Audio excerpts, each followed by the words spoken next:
بسم الله الرحمن الرحيم. يا أخوان، أنا اليوم جتني بنتي تبي أحل لها درس في كتاب التربية الأسرية للصف الثاني الابتدائي.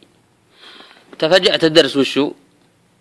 عن عشرات المرور، وعن إيش؟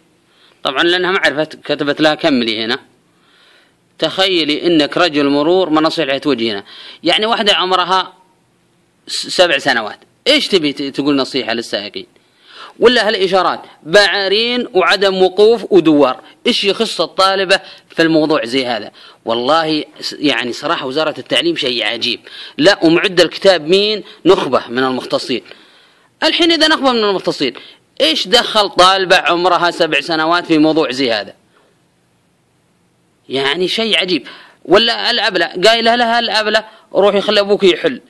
طيب إذا أبوها يحل ليش تدرسونها؟ ليش تدرسونها شيء زي هذا؟ إذا ما هي تحل طبعا ما راح تحل. يعني بالله هذا بعرين، يعني يا شيء عجيب. لا يقول لك يصادفها. ولا شيء ثاني، مع عقوبة نتائج كما يلي، اللي هي إيش؟ مخالفة أنظمة المرور. والله العظيم شيء عجيب، شيء عجيب في التعليم.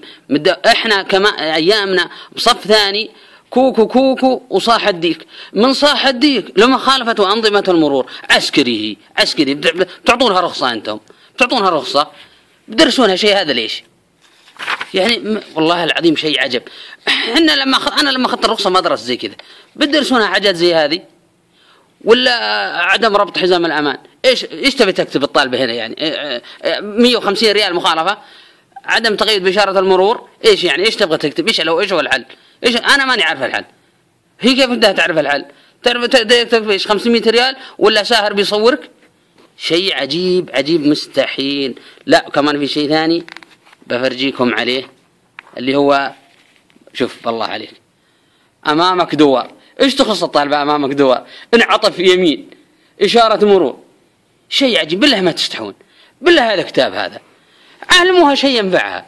تربية أسرية، هذه تربية أسرية على الإشارات والمرور، على الإشارات والمرور تربية أسرية. خلوها تكبر، علموا العيال بصف ثاني متوسط ثالث متوسط ما يعرفونها، تعلمونها واحدة بصف ثاني ابتدائي.